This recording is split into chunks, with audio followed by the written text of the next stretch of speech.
Hi guys, and welcome to the Meat Medic podcast.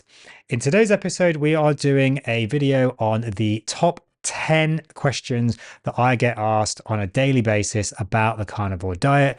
So if you are interested in doing the carnivore diet or you're just curious, this is definitely the episode for you. Now, just a quick note, if you are interested in starting the carnivore diet, but you're really just not sure where to start, I do have a guide on starting the carnivore diet available, link in the description down below. Let's get into it. Question 1. What should I eat? Sounds like a pretty simple question, but it's one I get asked all the time. Now, there's a short answer and there's a long answer. The short answer is, well, basically anything that's an animal-based product. The long answer is, it's a bit more complicated than that. So on the carnivore diet, you're primarily going to be eating animal-based foods like meat, fish, eggs, seafood, maybe dairy. I would recommend that you focus on high quality, ideally grass-fed, although the difference between grass-fed and grain-fed isn't that much. Pasture-raised sources of meat where possible. Remember though, variety is key. We probably don't want to just be eating one thing all the time, no matter how tasty it is. If you're interested to see what happens if you eat one thing all the time, check out my episode on what happened when I ate ribeye only for 30 days. The results might actually surprise you. So ideally, we want a mix of animal proteins, a mix of animal meats. We typically want to be prioritizing the fatty cuts of meat. So we don't really want to be going for lean chicken, lean turkey, kangaroo. Here in Australia, we have a lot of kangaroo on sale. It is cheaper than beef, but we don't get the fat in it. And that's what we want. Personally, I mostly eat beef. I don't eat that much chicken apart from homemade chicken nuggets. Very simple recipe. I'm going to be doing a video on that one soon. A little bit of chicken here and there. I eat mostly beef, a little bit of lamb here and there, and I tend to prioritize steaks. But basically, for the first 30 days at least, it's really just a good idea to just eat what you like eating. We don't want to change it up too much, and we definitely don't want you eating stuff that you just don't like. After that, look, you'll work it out for yourself. It's pretty straightforward. But yeah, if you are needing a little bit more guidance, I do have guides available with sample meal plans, link in the description down below. Okay, number 2. What about gout on the carnivore diet? Now, that's a really interesting question. And I actually see doctors also talking about gout on the carnivore diet. This comes up quite a lot on my social media platforms for doctors, like on my Facebook group and so on. Gout is a concern for some people, of course, and we are always told that red meat causes gout. The question is, does it actually cause gout?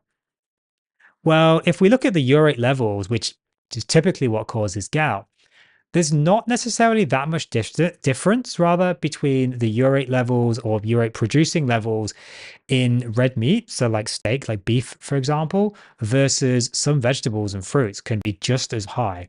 And in fact, fructose can be converted in the body into uric acid. So if you basically don't burn off the fructose, you don't use it in your body, it will get converted essentially into uric acid.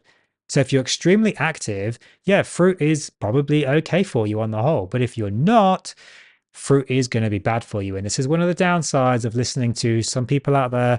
I know like Paul Saladino, Carnivore MD, who's talking about eating a lot of fruit and honey.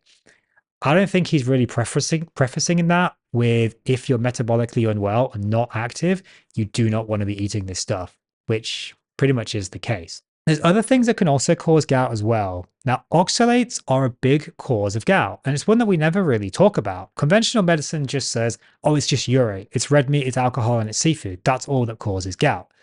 But there's other things that can cause gout as well, and oxalates are definitely one of them. Oxalates, we're basically getting almost no oxalates on the carnivore diet because we're just not eating the foods that contain oxalates. Again, another reason maybe to not venture into the fruit and so on as well. So the likelihood is you're probably not going to get gout on the carnivore diet if you've never had gout before. You're very unlikely to get it. If you've had gout, look, there's a chance that it can happen, especially in the early days. So when you're starting out, you might get a slight increased risk of gout because basically when you move to any kind of low carb diet, your insulin levels will fall and this can precipitate the production of urate. So this can be an issue when you start, but it's very unlikely to happen down the line. In fact, I've got many patients who have gout who are on carnivore and don't have any problems at all. And it's actually basically cured their gout. Okay, number 3. Do I need to eat liver and organs? Okay, this is another big question I get. Now, again, there's people out there like Paul Saladino, Jerry Schwartz, other people out there that are telling everyone that you must go and eat liver, especially raw liver. Look, I still maintain that we don't need liver on the carnivore diet or really other organs. If you want to, go ahead, by all means. I'm not going to stop you. Be my guest. Be aware though, especially beef liver does contain a lot of vitamin A, and this can be a problem. Excess vitamin A, hypervitaminosis, is potentially dangerous. And you go out into the North Pole, whatever, like you eat a polar bear's liver, you'll probably die because it's got so much vitamin A in it. So whilst it's nutrient dense, liver can cause hypervitaminosis if you're eating too much. And this can then cause things like vitamin A toxicity, which can then tank people's thyroid.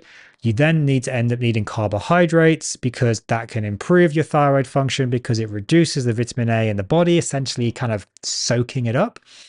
And then your thyroid function returns to normal.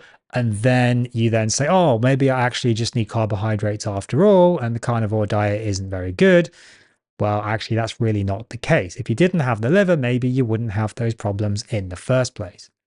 Now, you can be nutrient deficient in some things if you're not eating liver. And if you're wondering about that, look, I actually mentioned this in my video on the ribeye diet. I'll put a link in the description down below, and I'll link it up there somewhere. Basically, I became deficient in boron on that. And boron is contained in liver, so you will get a little bit, but not a great deal.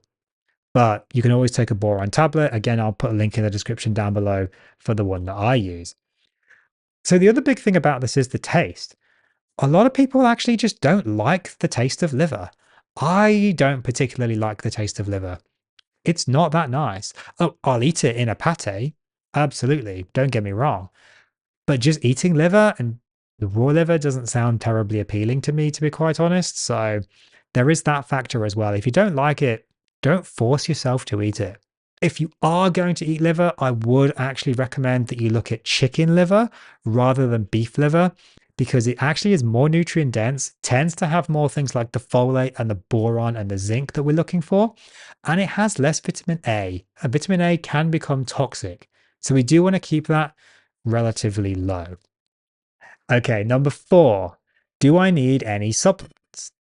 Well, look, I try and do it so that we don't need supplements. I know I mentioned boron already, and again, there is a link in the description down below. But where I live in the world, in Australia, our soil quality is very poor. We are very much deficient in certain things like boron. And I've come to find that a lot of my patients, carnivore or not, they actually just need the addition of boron. Now, this is a big deal. I'm not going to go into it in great detail here, but some supplements can be useful on a carnivore diet. Now, you probably heard people talking about electrolytes like LMNT, keto chow, things like that. Some people absolutely swear by them. They say that they are game changing for them. And look, fair enough. If that's the case, all power to you. But I feel that we probably don't need many supplements on the carnivore diet. I do feel like it's probably the most complete diet out there, which is unusual because, well, not unusual, but it sounds a bit odd because it's actually taking a lot of food out of our diet. But when you take a lot of things out, you take out all the garbage, you actually reduce your requirements for a lot of other things, like the vitamin C. That's a very good example. You reduce your carbohydrate intake, you need like 99% less vitamin C in your body. So it's a good example. Some things that you could benefit from potentially from, though, depending on where you are in the world, are things like vitamin D, if you're not getting a lot of sunshine, magnesium, especially here in Australia. I mentioned boron. Of course, I think everybody really should be taking boron. Omega-3 fatty acids could be useful. Vitamin D, look, this is very useful for bone health, for immune function, for our hormone levels, incredibly important, particularly some places in the winter months like the UK, where I used to live, Northern America and so on. Even here in Queensland in Australia, we call it the Sunshine State. But like now, like 6 p.m., it's basically dark. So I'm not even getting any sun because I'm indoors all day. So I actually do take a bit of vitamin D in the winter months because I do have low levels. Magnesium, that can support muscle and nerve function. And again, it can be challenging to get from the carnivore diet. Although, very interestingly, I know I've mentioned it a few times already, when I supplemented boron, that made all the difference for my magnesium levels. So definitely check out the boron. Omega 3s, you actually shouldn't need to supplement this if you're eating a good balanced diet on the carnivore diet. And that's why I tend to steer clear of pork and chicken because they are much higher in omega 6. Ideally, I'd go for the grass fed, but even personally, like I can't afford grass fed. It's too expensive. I actually just get Costco grain fed. It's perfectly good. It's actually very tasty. And it's important on my budget. I just can't afford the grass fed. I don't think you need the grass fed to get those omega 3s. Some people will turn to fish oil. I had a conversation with someone earlier. They're taking fish oil, flaxseed oil, a few other bits and pieces. Now, this is possibly causing them problems because the way that these things are produced are actually almost always rancid. And basically, that means they're very inflammatory and very damaging to the body. And we don't want that. So I would very much steer clear of omega-3 supplements. I would always try and get it in the food. Omega-3 is incredibly unstable, very easily damaged. Almost all the supplements you're going to get are basically garbage. When it comes to omega-3s, get it in your diet. Okay, let's move on. Number 5, can I drink coffee or tea? This is a big question, especially here in Australia. Look, a lot of people are pretty much just addicted to caffeine. And look, there's no judgment there. I certainly used to be as well, although the carnivore diet thankfully helped me to get off that. Honestly, my answer is yeah, it's fine. It's not a big deal. We don't need to make this an absolute all or nothing diet. We don't need to make this super restrictive so that you just can't eat anything. Nobody wants to live a miserable life. That's not what we're about. Absolutely not. Now, bear in mind, of course, coffee is a plant. It can be high in oxalates and it can sap your magnesium levels. While caffeine can be useful, it also can be detrimental for some people. So be mindful of that. Again, tea, the same thing. Is it likely to cause you any massive problems? No, it's not. If you absolutely have to have coffee to keep you sane, drink the coffee. I do not care. It is absolutely fine. We do not need to be super rigid on this diet. We don't. We don't need to throw out like 99% for absolute perfection because the reality is absolute perfection is not sustainable for most people. So if you want the coffee, drink the coffee. Absolutely. What I would say though is avoid sweeteners like the plague. Do not have artificial sweeteners. Absolutely terrible. If you're interested in a little bit more about erythritol, particularly, I do have an episode on that. I'll link it in the description down below. Otherwise, then you should be mindful of things like dairy. Bit of cream is not a bad idea, but we can sometimes get a bit heavy on the milk. So just be mindful of that. I wouldn't go drinking iced lattes every single day. Okay, question 6. How do I transition from a low carb or keto diet onto a carnivore diet? It's a great question. I get asked actually quite a lot because I do a lot of low carb work. Well, basically, I mean, look, it's pretty straightforward. You basically just, if you're doing keto, you pretty much just cut out the vegetables. Like you're pretty much there. You're probably not eating fruit on a keto diet, pretty much by definition, because it's going to be too sugary. So you really just cut out the vegetables and you're like 99% of the way there, if not almost 100%. Low carb, of course, you have to be a little bit more specific to it. The idea on the carnivore diet, for the most part, we are taking out all plants toxins. So we're taking out pretty much all plants or as much as possible. And we're really trying to limit the amount of artificial foods, additives, chemicals, and so on that we're putting in our food. Now, ideally, we should be doing that on a low carb and a keto diet anyway, but it's maybe just having that little bit more of a mind about what we're actually doing. So the transition from keto to carnivore is very simple. You just take out the plants. You probably will feel no negative effects, and the likelihood is that you're going to feel amazing when you do it. Low carb to keto look a little bit different. You might end up going through the keto flu, the keto rash, etc. Speaking of keto rash, I'm actually getting a keto rash after I had some fruit, which is really annoying, but I'm going to do another episode on keto rash because it's really annoying me. But it should be pretty simple to change from a keto to a carnivore diet. Okay, question 7. Can I do intermittent fasting on the carnivore diet? Well, yeah, you absolutely can. And many people actually do. Again, I've got an episode on this on fasting on the carnivore diet. I don't think it's needed particularly because carnivore gives you almost all the benefits of fasting and you just get to eat pretty much all the time, which is kind of nice. But most people that do carnivore, actually, they will end up naturally fasting a lot of the time. Most people I know on carnivore, they're doing maybe 2 meals a day, occasionally 3. Look, today I had 3 meals. Day before I had 2. Day before that I had 1. Tomorrow I'm probably going to have a tomahawk steak, 1.2 kilos. I'm probably just going to eat that as my 1 meal of the day, doing OMAD. It's variable, it's fluid. We don't need to be rigid on the carnivore diet. That is the simple fact. Very, very, very simple. We don't need to be too regimented. Find what works for you. Very, very simple. That's basically it. If you want to do fasting, absolutely go and do fasting. So just a quick note there. Some people, especially women, can struggle sometimes with fasting. And there's a very good book, I think it's by Dr. Mindy Pelz, if I've said her name right, called Fasting Like a Girl. If you're a woman particularly and interested in fasting, you may want to check that one out. I'll put a link in the description down below. Question number 8. How long can I do the carnivore diet for? And a variation to that one, how long am I going to do it for? Well, I mean, basically the answer to that second part, I always tell people the same thing, as long as I can. And as long as I feel healthy and I feel good doing it. And if I don't feel good doing it, I will stop. Pretty simple. And that's basically the answer to the first part as well. How long can you do it for? As long as you want to. As an absolute minimum, I would be suggesting at least 30 days to see the benefits, to experience the changes, and basically heal yourself. Some people might need at least 3 months, depending on where they're at in their own health journey. If they've got serious autoimmune conditions, ulcerative colitis, severe rheumatoid arthritis, these kinds of things, they probably need a bit longer, like the 90 days. Most people can probably do it for 30 days and be absolutely fine with it. It's pretty important that we do it long enough to actually see the benefits. I mean, people that don't get on with it, I see almost always, they just didn't do it for long enough. They just didn't persevere. They just thought, oh, it's going to be a day and I'm going to feel amazing. And then I just didn't feel amazing. So I stopped it and now I feel terrible. And they're complaining about the carnivore diet. You just need to give it time, at least 30 days.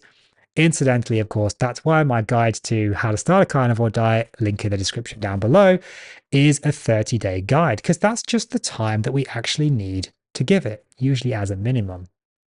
The honest answer is you can go forever. The whole point of the carnivore diet is it's a primal evolutionary diet. We are eating what our ancestors ate. We are eating what we evolved to eat. That is never going to be an unsafe diet. We didn't evolve eating Twinkies and Fruit Loops and Cheerios. No, we evolved eating meat and fat. And that's what we're eating on the carnivore diet. So really the answer is you just keep going as long as you want to. Question 9. How do I track my progress on the carnivore diet? Well, look, tracking your progress, this is a double-edged sword.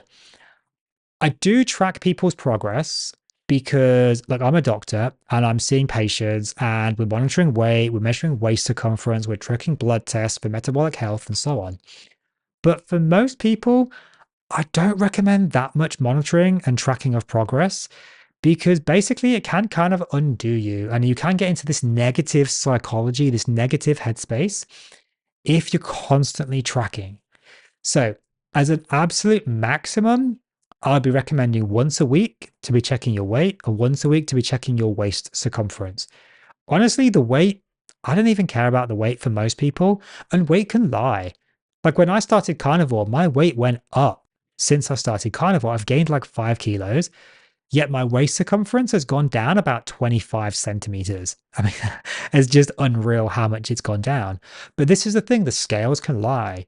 So waist measurement is much, much better for actually tracking your progress. Body composition is a really important factor as well. So basically look in the mirror, take photos. Photos are a really good thing to do. I wish I took more photos actually, so I could show people. But photos are really good because you can look back and you can see when you're having a bad day, you're feeling a bit despondent, you're not seeing the changes you think you should be seeing. You have a look back at those photos, I pretty much guarantee you're going to see the difference. And that is really, really powerful. Last question, number 10. This is a big one. What if I'm not losing weight on the carnivore diet? What do I do? If you're not losing weight on the carnivore diet, there could be a number of things going on. Now, number one, let's just go back a step. Is your weight not changing, but is your body composition changing? Now, that's a really important thing because your weight might not go down, it might even go up like mine did. But if your waist circumference is going down, you're losing fat. Pretty simple. We don't care about the scales then. We just want to lose that fat. We want to get healthy metabolically. So that's a good thing. So the first thing is measure your waist circumference, check other body measurements, look in the mirror, take photos. Don't just rely on the scales. The second thing is, though, we need to make sure that we're not purposefully overeating. Now, it's very unlikely that you're actually going to gain weight overeating on the carnivore diet, because basically if you eat excess protein, it's probably going to get burned off, this thing we call thermogenesis. If you eat too much fat, you're probably going to poop it out. So it's unlikely you're going to actually put on weight, but you might not lose as much weight as you think you would if you're purposefully overeating. Now, I don't really do calories as such. I generally recommend people stick to 2 grams roughly of protein per pound of lean body mass. So that's your, kind of weight minus your fat, basically. And that is a pretty good guide for how much to eat. And then we're typically prioritizing fatty cuts of meat like ribeye, porterhouses, T-bones, maybe chuck steak, things like that. So just make sure you're not overeating on the carnivore diet. The next thing is then to look at things like stress levels. Now, stress is a big, big factor. And I see this all the time. People who are struggling with their weight, they're still overstressed. Now, a carnivore diet is fantastic for stress. Absolutely amazing. It's totally changed my life when it came to stress. And I was already pretty good with my stress levels, but it's like I just have this barrier around me now where stress just kind of like bounces off me. Absolutely incredible, but it's not a magic pill. It's not a magic fix. You still might need to do other work on your stress levels. So again, if stress is a factor that can stop you losing weight, cortisol basically will drive you to keep weight. It will drive you to eat more food. It will drive you to eat bad food, and it will make your body hold on to your fat. So if you're struggling with stress, definitely seek help. I do have other episodes on my YouTube channel, which you're more than welcome to check out on how to reduce your stress. Very simple things. I've also got an episode on earthing and grounding, which really can reduce stress levels. So make sure you check that one out. Okay, the final thing then is to think about what you're actually eating. Now, I've actually cut out dairy from my diet in the last couple of weeks, and I noticed I've lost a lot of weight in the last 2 weeks. And it really has made a big, big difference. And again, if you look back at my ribeye episode where I just ate ribeye for 30 days, I lost a lot of weight doing that, yet I was eating a lot of food. I think a lot of that actually came from not eating dairy, to be quite honest. So if you're struggling with your weight, think about how much dairy you're eating. And if you are eating a fair bit of dairy, really cut it back. Cheese and milk really is the problem here. Butter's probably not the problem. It's going to be milk. And it's going to be cheese, probably milk more than anything. So if you have to have milk, look, go to cream instead. It's probably much better for you. And the last thing I want to mention here really is boron. Now, I know I spoke about boron earlier before, but it really did make a big difference to me and my hormones. I've seen it a lot with patients on the carnivore diet. Now, probably more pertinent to Australia. We have very low levels of boron in our food, but it could affect the rest of the world as well. I've had a lot of people on my ribeye video commenting that boron has actually really helped them already, which is absolutely fantastic. I'm really glad it's helped people. Definitely think about a boron supplement if you're not losing weight, because this could be pushing up your SHBG, sex hormone binding globulin levels, if you have a low boron intake, and that can cause weight gain, or it can cause tanking hormones, which can cause weight gain in itself. So it's a real problem. If you are interested in boron, again, link in the description down below. And the last point about weight, if you're struggling, go see a carnivore friendly doctor. Now, again, if you're interested, I do have consultations available with myself, link in the description. Otherwise, look, find someone local to you, get on the phone with them, get on video chat, whatever it takes. Find a carnivore friendly doctor who knows what they are talking about when it comes to weight. It's very nuanced and it's not just as easy as calories in, calories out. We know that doesn't work. So you need to talk to someone properly about how to lose weight. And again, I've got another video coming out very soon on weight loss and how our hormones help us to lose weight or how they interfere. Make sure you subscribe for that one. So that's it, guys. We've really covered the top 10 questions that I personally get asked on a day-to-day basis in my clinical practice. I hope this has been useful for you. If it has, smash that like button, share it around to your friends. Let me know in the comments down below if you found this useful. I'd also like to hear from you if you have any other questions for me, because I want to make content for the community. I want to make content that people want to hear, and I want to help people. So let me know in the comments, do you have any questions about the carnivore diet? Let me know. Otherwise, thank you guys for watching. Give me a thumbs up if you liked it. I'll see you in the next episode.